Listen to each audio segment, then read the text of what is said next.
Assalamualaikum. Selamat datang di channel Cerita Hiburan. Channel yang menyediakan cerita motivasi dan inspirasi. Jangan lupa untuk subscribe terlebih dahulu channel ini. Terima kasih. Pernahkah kamu merasa berada di tempat yang terlalu jauh dari mimpi? Di sebuah kampung terpencil, di mana malam lebih cepat datang dan harapan seolah pelan-pelan memudar, hiduplah seorang gadis bernama Arya dan seorang pemuda bernama Benny. Mereka bukan siapa-siapa, bukan anak kota, bukan tokoh besar, tapi mereka percaya satu hal: cahaya bisa ditemukan, bahkan di tengah gelap. Ini bukan cerita tentang keajaiban yang turun dari langit, tapi tentang nyala kecil yang mereka jaga bersama. Sebuah kisah tentang perjuangan, literasi, cinta, dan keberanian untuk tetap bermimpi. Walau dunia berkata sebaliknya, inilah kisah mereka, cahaya di tengah gelap.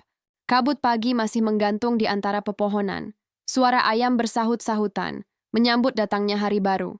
Di sebuah kampung terpencil, jauh dari gemerlap kota, berdirilah sebuah rumah kayu tua di tepi sungai kecil yang jernih. Dinding rumah itu lapuk dimakan waktu, tapi tetap berdiri kokoh, seolah berkata, "Aku tahu bagaimana caranya bertahan." Di depan rumah itu, seorang gadis remaja sedang menyapu halaman yang beralaskan tanah merah. Namanya Arya. Usianya baru 17, tapi cara ia menggerakkan tubuh dan menatap dunia, matang, dewasa, seperti seseorang yang telah berkali-kali jatuh, namun selalu memilih bangkit. Di tangga kayu rumah yang sedikit miring itu, duduk seorang pemuda kurus. Rambutnya sedikit berantakan, dan wajahnya menyiratkan beban yang tidak seharusnya dipikul anak seusianya. Namanya Benny, teman dekat Arya sejak kecil. Tapi beberapa tahun terakhir, senyumnya menghilang. Sejak ayahnya meninggal karena sakit yang tak kunjung diobati, dan ibunya pergi ke kota tanpa kabar, Benny berubah. Diam, tertutup, dan sering menyendiri. Arya melirik ke arah Benny. Sapu di tangannya berhenti bergerak. "Ben," katanya pelan, tapi cukup keras untuk terdengar. "Kamu masih duduk di situ dari tadi?" Benny tidak menjawab. Matanya tetap menatap aliran sungai di depannya, seolah sedang menunggu sesuatu hanyut bersamanya. Arya mendekat, duduk di anak tangga bawah. Hening beberapa saat, hanya suara air dan angin yang terdengar. "Benny," ucap Arya lagi, kali ini dengan suara yang lebih mantap. "Jangan menyerah, kita pasti bisa melewati semua ini. Ingat, cahaya selalu bisa ditemukan di tengah gelap." Benny menghela napas panjang. Ia akhirnya menoleh, meski matanya tampak kosong. "Arya, aku nggak bisa. Hidup ini terlalu berat buatku. Rasanya kayak tenggelam, nggak ada harapan lagi." Arya mengangguk pelan. Ia tidak buru-buru membantah. Ia tahu rasa sakit itu nyata. Ia tahu, kadang kata-kata harapan terlalu ringan dibanding kenyataan yang menindih dada. "Tapi kamu nggak sendiri," ucap Arya. "Kita punya ibu. Kita punya satu sama lain. Ibu selalu bilang, seberat apapun hidup, selama kita masih bisa mencintai, kita masih bisa bertahan." Benny tertawa kecil, getir. "Kamu selalu punya jawaban ya, Ar. Selalu punya kata-kata penyemangat.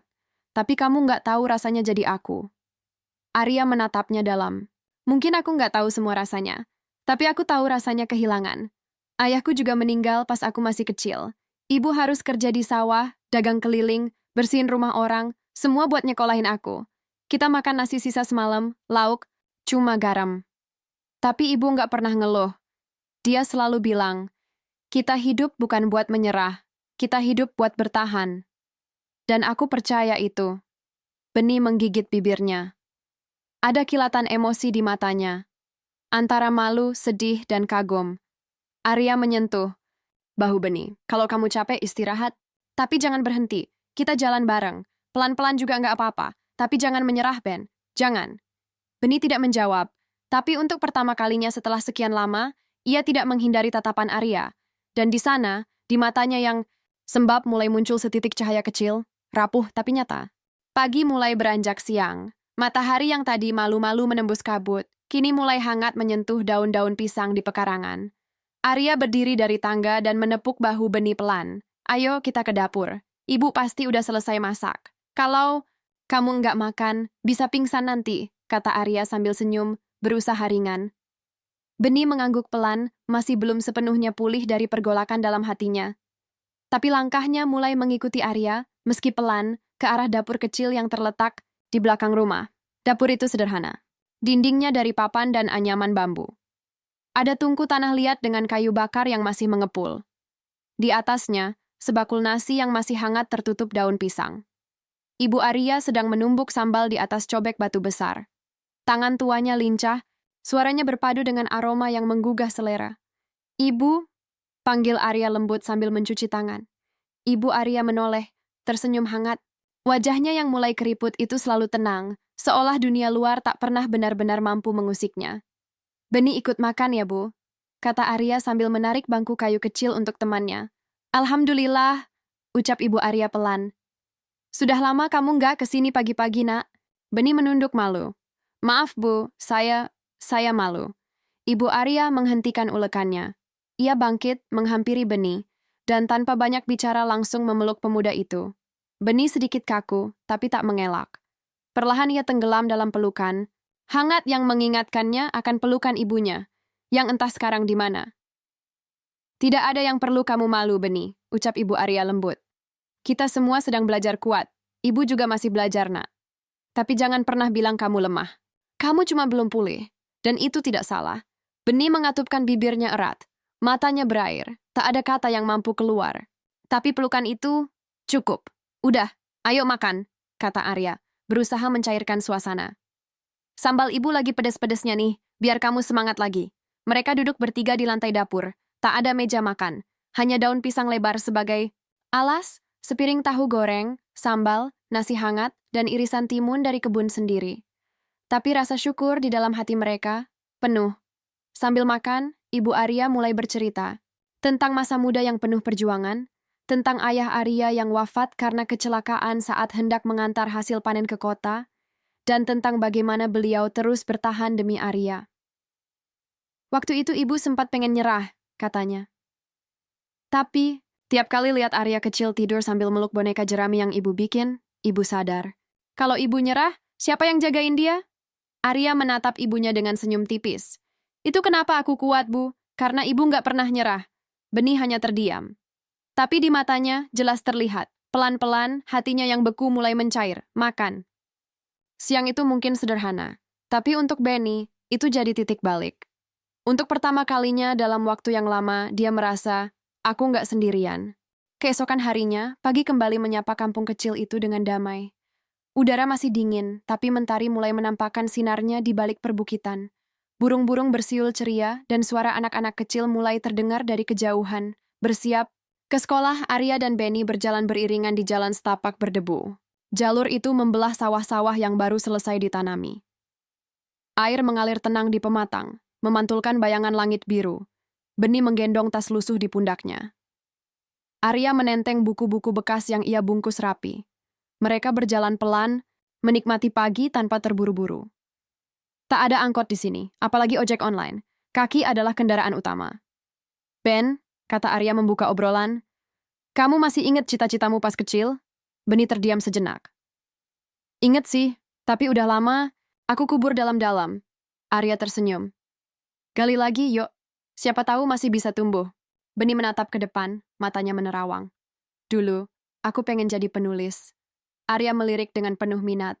"Serius? Kayak Terelia gitu?" Beni mengangguk, ragu-ragu. "Iya, dulu aku suka nulis cerita di buku tulis. Tentang apa aja. Kampung kita, anak-anak kecil, cerita-cerita dari mimpi. Tapi sejak bapak meninggal, semua itu berhenti." Arya tidak langsung menjawab. Ia membiarkan angin pagi mengisi jeda. Lalu ia berkata pelan tapi mantap, "Ben, itu bukan cita-cita yang mati. Itu cita-cita yang sedang tidur. Dan kamu bisa bangunin dia lagi, kapan aja kamu mau." Beni menatap Arya.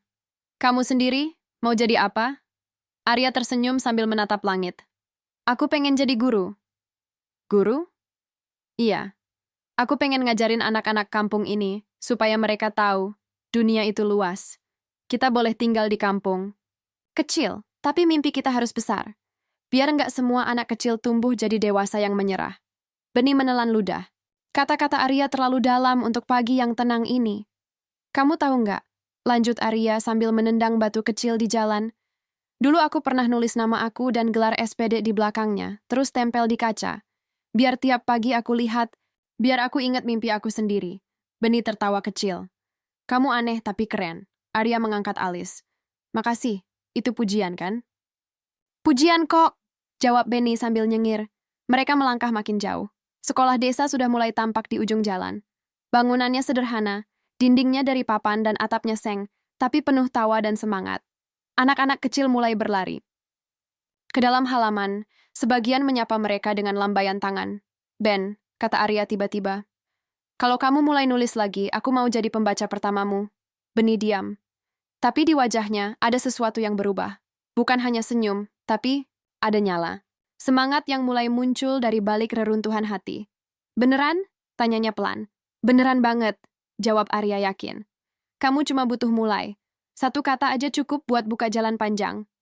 Beni menatap sekolah di ujung jalan setapak itu, dan dalam hatinya ia tahu, mungkin untuk pertama kali sejak lama, bahwa jalan itu bukan lagi buntu. Langit mendung sudah menggantung sejak pagi. Angin berembus dingin, membawa aroma tanah basah dan hawa yang membuat bulu kuduk berdiri. Warga kampung mulai gelisah, anak-anak dipulangkan lebih cepat dari sekolah. Beberapa orang tua sudah mulai mengangkat barang-barang ke tempat tinggi. Arya menatap langit dari beranda rumah sambil menggenggam jemuran yang belum sempat diangkat. Ibu Arya keluar dari dapur, membawa 2 mangkuk kecil berisi bubur jagung. Anginnya nggak enak, ucapnya. Pelan. Kita siap-siap, ya? Arya mengangguk, mengatur napas. Dulu, banjir hanya terjadi sesekali. Tapi sejak hutan di bukit atas mulai dibabat, air hujan tak lagi tertahan. Setiap hujan besar, kampung ini menahan napas, menunggu apa yang akan datang. Sore itu, hujan datang seperti tembakan bertubi-tubi dari langit. Deras, tak berhenti. Sungai yang biasanya tenang mulai meluap. Arusnya mengganas. Warga berlarian menyelamatkan diri, mengangkat barang, mengungsikan ternak. Arya dan ibunya sibuk memindahkan buku, makanan kering, dan pakaian ke loteng. Beni datang tergopoh-gopoh, bajunya basah kuyup. Arya, sungai udah naik sampai jalan utama. Teriaknya sambil menarik napas berat. Arya langsung sigap. Kita harus bantu tetangga. Masih banyak yang belum siap. Tapi, nggak ada tapi, Ben. Sekarang waktunya kita tunjukin apa artinya saling jaga. Ibu Arya mengangguk. Kalian hati-hati ya, bantu sebisa kalian. Tapi jangan nekat. Dengan jas hujan tipis dan senter kecil, Arya dan Beni menerobos hujan. Mereka membantu Pak Rusdi yang lumpuh mengungsi, membantu Bu Tati memindahkan dokumen penting dari lemari kayu yang hampir terendam, dan mengantar anak-anak kecil ke balai desa, tempat perlindungan darurat sementara. Hujan tak kunjung reda. Malam. Turun dalam gelap dan dingin. Air sudah hampir sepinggang di beberapa titik. Di balai desa, anak-anak mulai menangis ketakutan. Ibu-ibu sibuk menenangkan. Lampu padam, genset tidak hidup. Hanya nyala lilin dan beberapa senter yang menyala redup. Arya menggandeng seorang anak perempuan kecil, menyelimutinya dengan jaketnya sendiri. Beni duduk di sudut ruangan, tubuhnya menggigil, tapi matanya menyapu seluruh ruangan, penuh kekhawatiran. Bisiknya, kalau air naik terus, rumahmu. Arya menatapnya dengan mata yang masih kuat. Rumah bisa rusak, Ben, tapi kita nggak boleh hancur. Beni menunduk. Dalam hatinya, kalimat itu menancap kuat. Beberapa jam kemudian, suara sirene dari mobil sukarelawan terdengar. Bantuan datang, makanan, selimut, dan tenaga tambahan hadir. Tapi kerusakan sudah terlanjur besar. Banyak rumah hanyut, termasuk sebagian rumah Arya dan ibu. Keesokan paginya, hujan berhenti. Matahari muncul malu-malu di balik awan. Kampung yang biasa tenang berubah jadi lautan lumpur dan reruntuhan kayu. Tapi warga, walau lelah, mulai bangkit. Mereka gotong royong, bersih-bersih, saling bantu. Arya dan Beni berdiri di depan rumah Arya yang setengah runtuh. Ibu Arya duduk di kursi plastik yang selamat dari banjir, meminum teh panas yang dibuat warga. Ben, kata Arya pelan, aku nangis semalam, nangis banget. Tapi sekarang aku tahu, kita nggak sendiri. Beni menatap reruntuhan itu, lalu menatap Arya. Aku juga nangis, katanya jujur. Tapi habis itu, aku malah nulis. Arya menoleh dengan terkejut. Serius? Beni mengangguk. Di balai desa, di buku catatan anak-anak. Aku nulis tentang malam tadi. Tentang kamu, tentang kampung ini. Tentang bagaimana kita tetap nyala walau diterpa gelap. Arya menepuk bahunya. Itu kamu yang sebenarnya, Ben. Kamu mulai bangun mimpimu lagi. Dan saat itu, mereka tidak hanya menatap reruntuhan rumah. Mereka menatap masa depan, yang mungkin masih sulit, tapi penuh kemungkinan. Seminggu setelah banjir reda, kampung itu masih sibuk berbenah. Rumah-rumah dibersihkan dari lumpur, jalan-jalan diperbaiki gotong royong, dan suara ketukan palu jadi latar belakang baru bagi warga yang bangkit dari reruntuhan. Balai desa masih jadi tempat tinggal sementara bagi banyak keluarga, termasuk Arya dan ibunya. Beni datang pagi-pagi membawa sebuah buku tulis lusuh.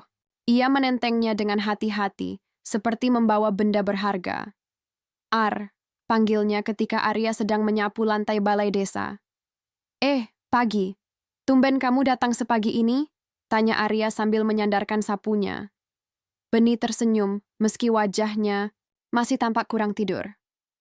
Aku mau nunjukin sesuatu. Ia membuka buku itu. Di halaman pertama tertulis, Cahaya di Tengah Gelap, oleh Beni Aditya Arya membacanya perlahan. Matanya melebar, hatinya hangat. Kamu nulis ini semua sendiri? Tanyanya kagum. Iya, tentang hari-hari kita selama banjir, tentang ibu kamu, tentang anak-anak kecil di sini, tentang kamu. Beni menahan napas sejenak, dan tentang mimpi yang sempat aku kubur. Arya duduk di sebelahnya. Ia membalik halaman-halaman itu. Tulisan tangan Beni memang tidak sempurna, kadang miring, kadang rapi, kadang terburu-buru.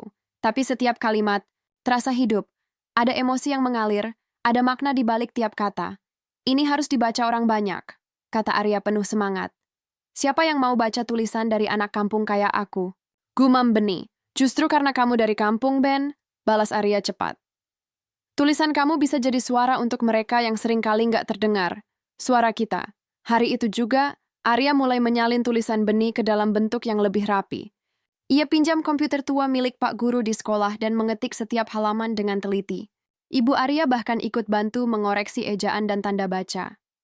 Beberapa minggu kemudian, berkat bantuan seorang relawan literasi yang datang ke kampung pasca banjir, naskah itu berhasil dikirim ke sebuah komunitas penulis online. Tak disangka, tulisan Beni viral. Banyak orang terharu membaca kisah mereka.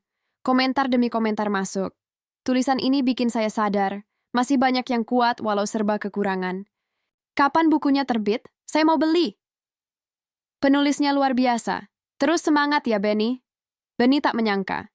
Ia yang dulunya nyaris putus asa, kini menjadi penggerak. Ia mulai rutin menulis di balai desa setiap sore, mengajar anak-anak menulis cerita sederhana. Arya pun membuka kelas kecil, mengajari anak-anak membaca dan berhitung.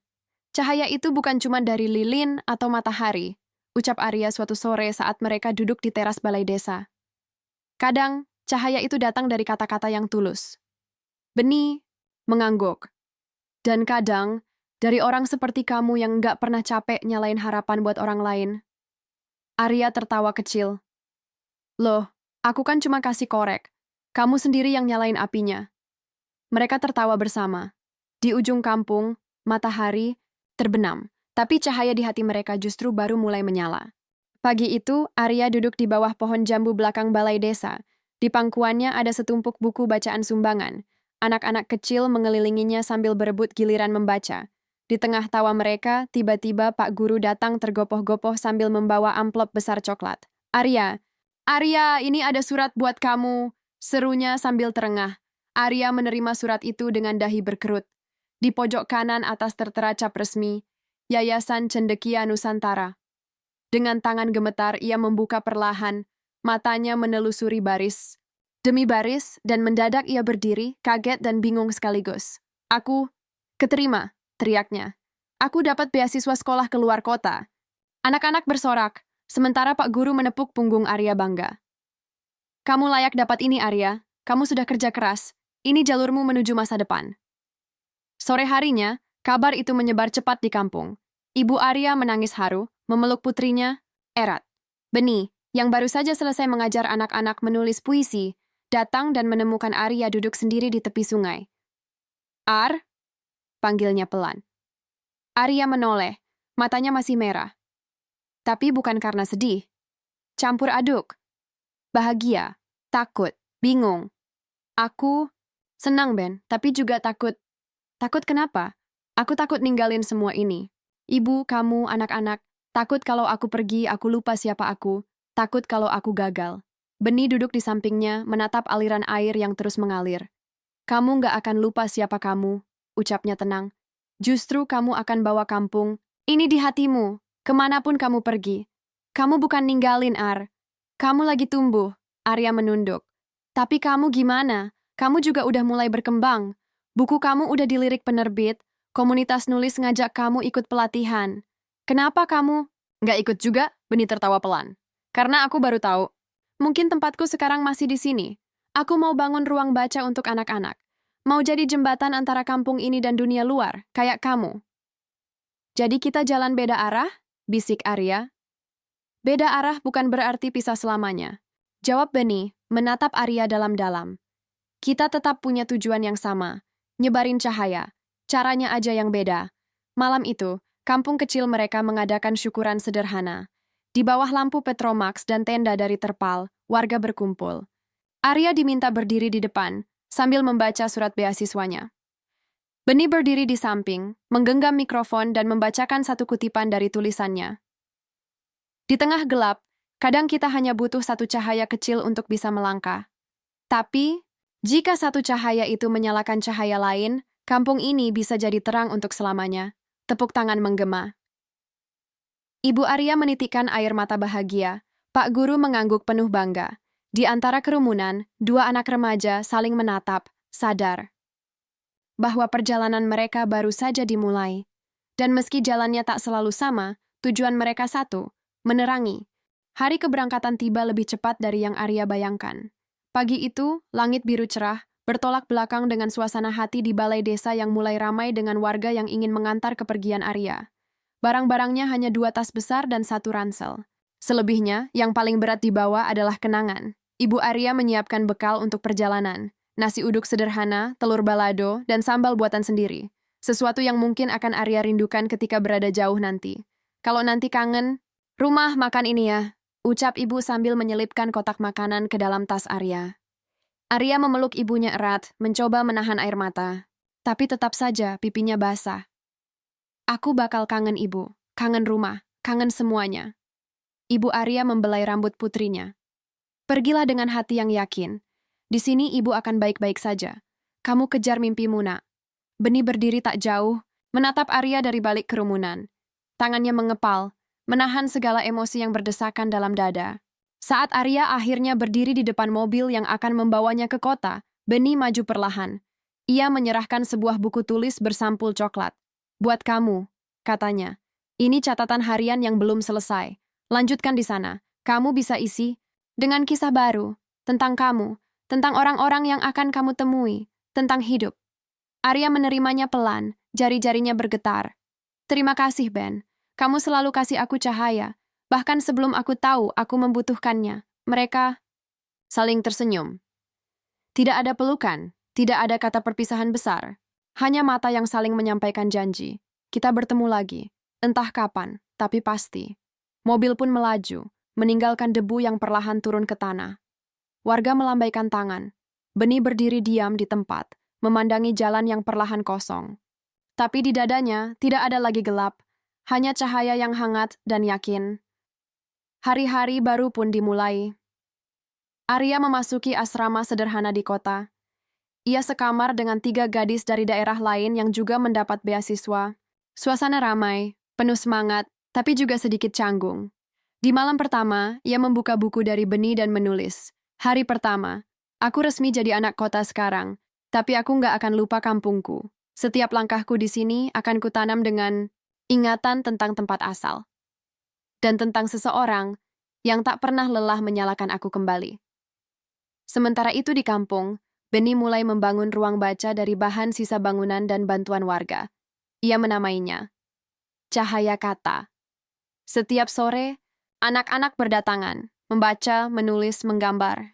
Kadang, mereka hanya duduk mendengarkan Beni membacakan cerita tentang dunia luar, tentang keberanian, dan tentang harapan.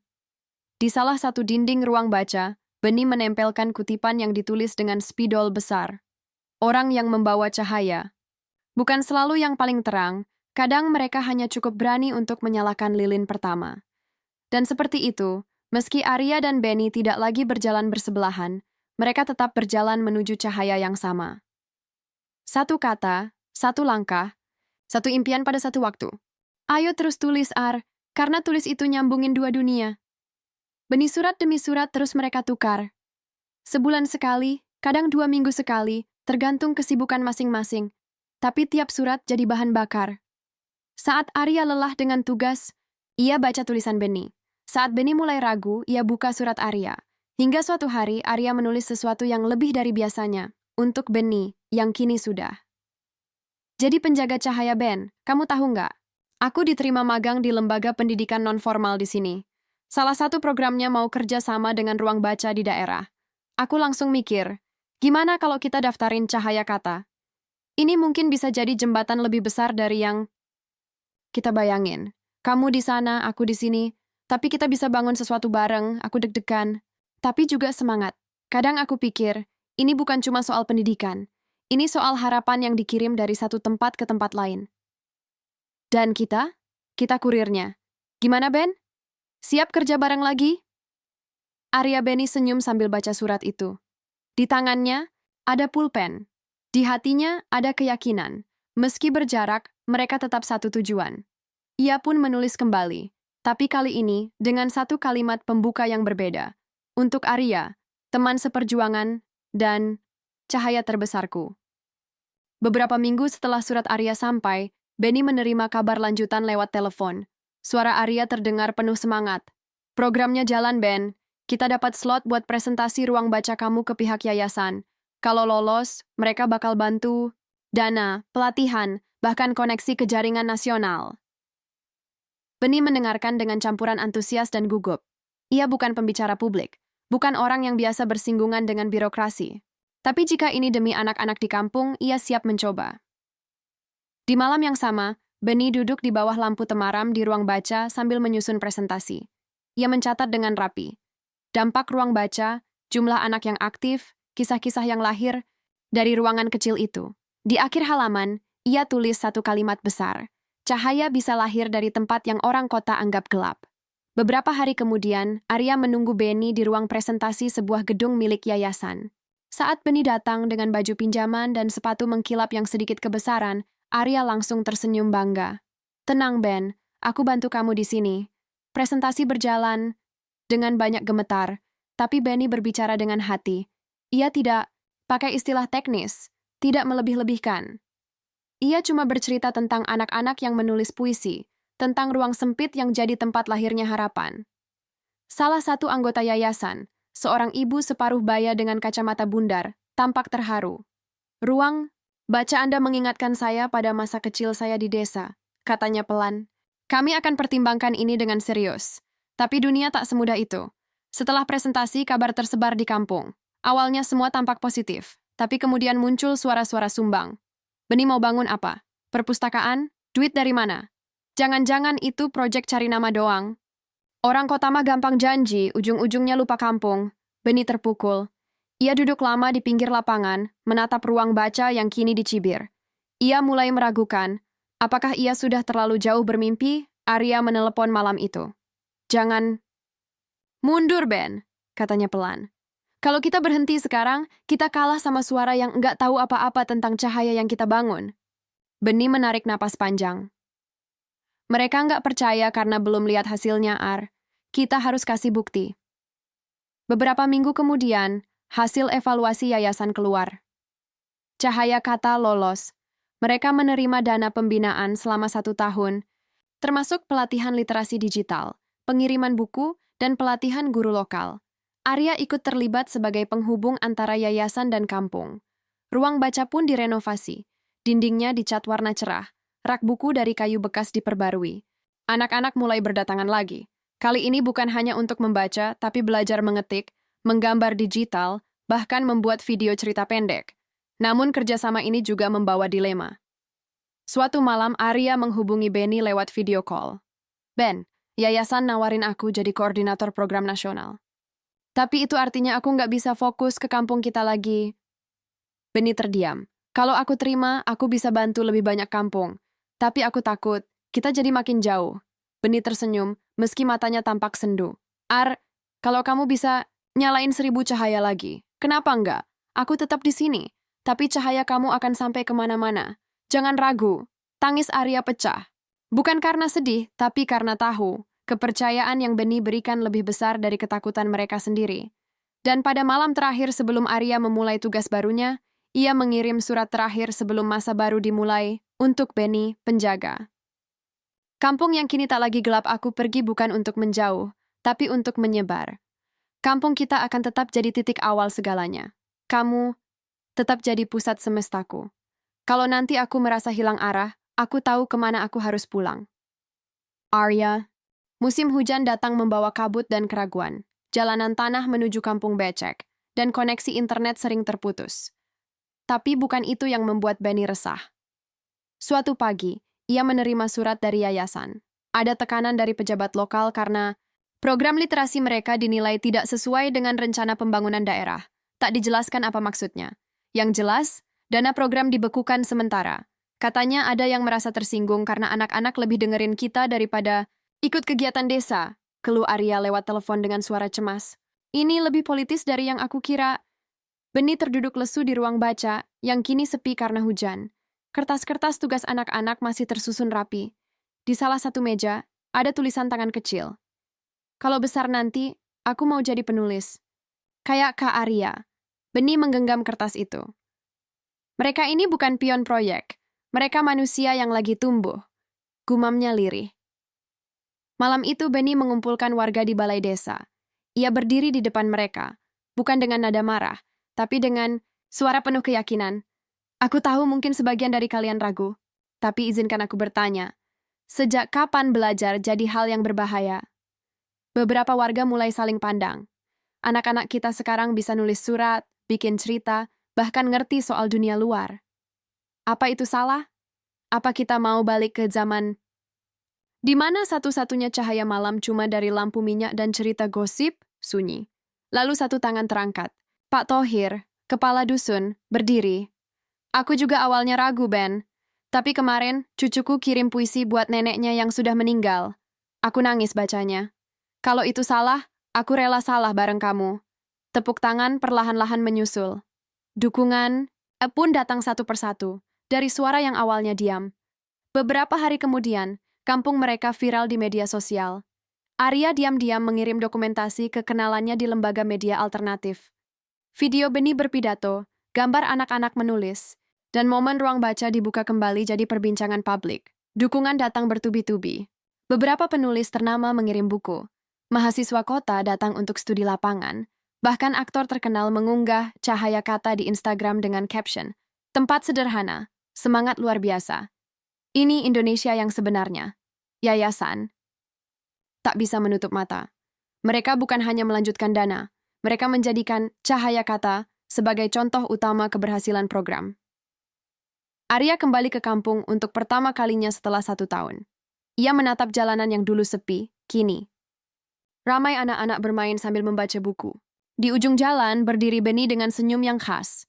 "Selamat datang kembali, koordinator nasional." Godanya, Arya tertawa, memeluknya erat. "Kamu makin kurus deh, tapi makin keren." Di malam itu mereka menggelar acara kecil di ruang baca.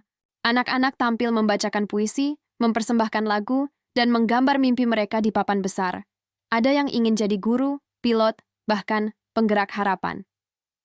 Di akhir acara, Benny berdiri di depan dan berkata, "Cahaya bukan tentang terang yang besar, tapi tentang tidak menyerah saat gelap masih datang." Dan semua berdiri, tepuk tangan, tangis, tawa. Kampung yang dulu dianggap terpencil, kini menjadi mercusuar kecil yang menantang gelap dengan keberanian dan kata-kata. 5 tahun telah berlalu sejak ruang baca cahaya kata pertama kali dibuka. Kampung yang dulu dianggap jauh dari pusat peradaban kini punya tempat dalam peta literasi nasional. Tapi bagi Arya dan Benny, semua ini lebih dari angka dan penghargaan. Ini adalah bukti bahwa mimpi bisa tumbuh di tanah yang dulu dianggap tandus. Hari itu, Arya kembali. Kali ini bukan untuk program, bukan untuk proyek, tapi untuk tinggal. Ia berjalan di jalan setapak yang kini sudah diaspal, melewati mural anak-anak yang menggambarkan bintang, buku, dan 2 sosok. Seorang perempuan tersenyum membawa cahaya, dan Seorang laki-laki berdiri di samping rak buku yang penuh. Di depan ruang baca, Benny sudah menunggu. Janggutnya tipis, matanya lebih dalam, tapi senyumnya masih sama. "Kamu serius mau tinggal di sini lagi?" tanyanya. "Setelah keliling banyak tempat, aku sadar, tempat ini rumahku, kamu rumahku." Mereka masuk ke ruang baca yang kini lebih besar, lengkap dengan komputer, ruang kelas kecil, dan rak-rak buku baru. Di dinding terpampang tulisan besar, "Cahaya tak harus terang asal tak padam." Hari itu mereka menggelar acara syukuran. Ibu Arya, yang kini lebih banyak duduk karena usia, hadir dan memberikan sambutan singkat. "Anak-anak, kalau kalian merasa kecil di dunia yang besar, ingatlah bahwa bintang juga kecil, tapi ia tetap bersinar." Benny dan Arya berdiri berdampingan. Ya, mereka tidak menggenggam megafon atau mikrofon, tapi hati mereka sudah berbicara. Di luar ruangan, matahari mulai turun ke ufuk barat, tapi cahayanya masih hangat, lembut. Seolah berkata, malam tak menghapus siang, ia hanya mengistirahatkan cahaya agar esok bisa lebih bersinar. Dan di kampung yang dulu sunyi, cahaya itu kini tak pernah benar-benar padam, karena di sanalah cahaya telah menemukan tempatnya berlabuh. Dari Arya, kita belajar bahwa semangat bisa lebih kuat dari keterbatasan. Dari Benny, kita paham bahwa bahkan yang pesimis bisa bersinar jika diberi kepercayaan. Dan dari Ibu Arya, kita diajarkan bahwa cinta, harapan, dan ketulusan adalah bentuk cahaya paling murni yang bisa diturunkan dari satu generasi ke generasi berikutnya. Cerita ini mungkin berakhir di video ini, tapi perjuangan mereka masih terus menyala di hati kita, di ruang baca kecil, dan di semua tempat yang pernah meragukan bahwa mimpi bisa lahir dari kampung kecil. Karena pada akhirnya, kegelapan bukan untuk ditakuti, ia hanya alasan untuk menyalakan cahaya.